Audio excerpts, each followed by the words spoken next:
नमस्कार मंडळी मंडळी आवाजा कंपनीचं जे प्रकरण आहे, पवनचक्कीचं जे प्रकरण आहे, त्या प्रकरणात संतोष देशमुख यांचा खून झाला आणि यामध्ये मुख्य आरोपी विष्णू चाटे हा सुद्धा समोर करण्यात आलेला आहे। आणि जो महत्त्वाचा आका आहे वाल्मिक अण्णा कराड यांना कुठेतरी सूट दिली जाते असेही थोड्या प्रमाणात दिसून येत आहे। ज्या पद्धतीने सीआयडी असेल, पोलीस अधिकारी असतील यांच्या माध्यमातून जसा तपास चालू आहे, असं तरी वाटत नाही की यामध्ये वाल्मिक कराडला कोणत्याही प्रकारची सजा किंवा मोका लागला जाईल आणि तसं दिसत सुद्धा नाही। यामध्ये विष्णू चाटे असतील, सिद्धार्थ सोनवणे असेल, त्याचबरोबर सुदर्शन गुले असतील, हे काही आरोपी पकडले गेलेले आहेत, परंतु कृष्णा आंधळे अद्यापही पकडला गेला नाही। ही एक मोठी शोकांतिका आहे आणि कुठेतरी सीआयडी यामध्ये काय पद्धतीचं काम करते हाही एक मोठा प्रश्न निर्माण झालेला आहे। परंतु सांगण्यात येत आहे की वाल्मिक अण्णा कराड आणि संतोष देशमुख यांच्या खुनाचा कोणत्याही प्रकारचा यामध्ये संबंध नाही अशा पद्धतीचं काही सांगण्यात येत आहे। आणि जो आरोपी आहे, ज्या आरोपींच्या फोनवरून फोन लावण्यात आले होते, त्यामध्ये आवाजा कंपनीचे जे कर्मचारी होते त्यांचं अपहरण करण्यात आलं होतं आणि त्याच फोनवरून त्यांना खंडणी सुद्धा मागण्यात आली होती। अशा विष्णू चाटे यांचा मोबाईल हरपला गेलेला आहे। आता तुम्हाला जर सापडला तर नक्कीच बघून द्या, जेणेकरून आपल्याला सीआयडीला किंवा त्या ठिकाणचे पोलीस अधिकारी असतील किंवा देवेंद्र फडणवीस असतील त्यांना तो शोधणं अवघड जात आहे। कदाचित जर आपल्याला सापडला तर तो नेऊन नक्कीच द्या। आणि नेमकं या प्रकरणात जो मुख्य आरोपी आहे, म्हणजेच मुख्य आरोपी वाल्मिक अण्णा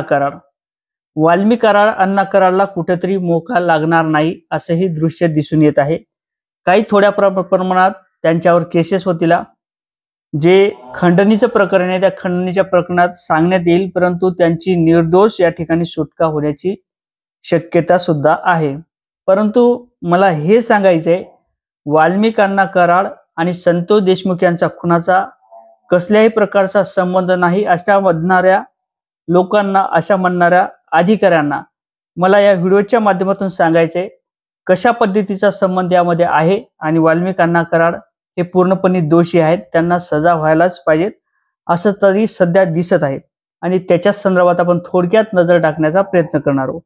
मित्रांनो, मी गणेश ठाकरे, आपलीच हवा या युट्यूब चॅनलवरती आपलं सहर्ष स्वागत आहे। मित्रांनो, चॅनलला नक्कीच एक वेळेस सबस्क्राईब करा, जेणेकरून आपल्याला नवीन अपडेट पाहायला मिळतील। तर मित्रांनो, 28 मे म्हणजे जवळपास 7 महिने झाले। 28 मे 2024 रोजी 11 वाजता आवाजा कंपनीचे जे शिंदे आहेत त्यांचं अपहरण करण्यात आलं होतं।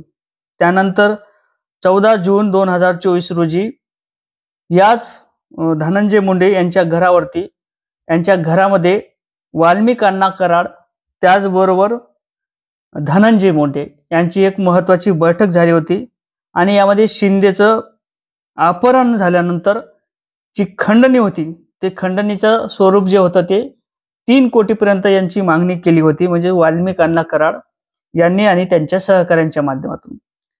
परंतु 3 कोटी खंडणी न आणि त्या ठिकाणचे जे कर्मचारी असतील किंवा कंपनीचे जे प्रतिनिधी असतील, आवाजा कंपनीचे जे प्रतिनिधी असतील, यांच्या माध्यमातून 2 कोटीची खंडणी देऊ अशा पद्धतीचं स्पष्ट करण्यात आलं होतं। आणि जे फोन लावण्यात आले होते ते विष्णू चाटे यांच्या फोनवरती लावण्यात आले होते। त्यानंतर संतोष देशमुख यांचा खून झाला।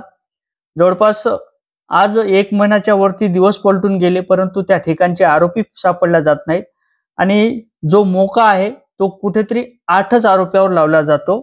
यामध्ये वाल्मिक अण्णा कराडचा कोणत्याही प्रकारचा संबंध नाही असंही सांगण्यात आलं होतं। परंतु मला हे म्हणायचं आहे की जर फोन विष्णू चाटे यांच्या फोनवरून जर वाल्मिक अण्णा कराड जर फोन लावत असतील तर निश्चितच त्यांचा सहवास असेल किंवा त्यामध्ये रोल असेल हा निश्चितच आहे। परंतु त्यानंतर जो आका संतोष देशमुख यांचा ज्या पद्धतीने खून होत होता, मारहाण होती ती, म्हणजे या 8 जणांच्या माध्यमातून ती मारहाण होत होती, त्या ठिकाणी त्यांचा दुर्दैवी मृत्यू झाला आणि जो व्हिडिओ कॉल होता, आम्ही कशा पद्धतीने मारत आहे, संतोष देशमुख हे मेलेले आहेत का, अशा शेवटच्या टप्प्यापर्यंत त्यांना मारण्यात आलेले आहे आणि तो व्हिडिओ कॉल वाल्मिक अण्णा कराड यांना दाखवण्यात आला होता, असेही या रिपोर्टच्या माध्यमातून समोर येत आहे. त्याचबरोबर कृष्णा आंधळे हा आरोपी अद्यापही पकडला गेला नाही, ही एक मोठी शोकांतिका आहे. आता कृष्णा जे आंधळे आहेत, कदाचित CID ला सापडत नाहीत, पोलीस अधिकाऱ्यांना सापडत नाहीत, कदाचित काही यांचा मर्डर झालेला असेल किंवा एन्काउंटर झालेला असेल, असंही काही रूपांतर यामध्ये दिसत आहे. आणि जे मेन आरोपी होते, ते मेन आरोपी जे आहेत वाल्मिक अण्णा कराड यांना कुठेतरी शासनाच्या माध्यमातून, CIDच्या माध्यमातून आणि पोलीस अधिकाऱ्यांच्या माध्यमातून कुठेतरी मागं घालण्याचं काम हे केलं जात आहे, कुठेतरी पाठराखण करण्याचं काम हे केलं जात आहे.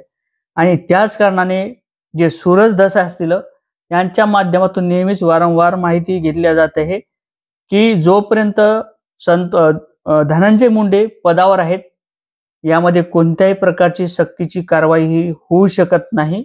आणि अजितदादा पवार यांचे काय खटके आहेत, ते का काढत नाहीत कोणाला, धनंजय मुंडे यांना बाहेर पक्षातून, किंवा त्यांची खुर्ची का हाकलत नाहीत, हाही एक मोठा प्रश्न आहे.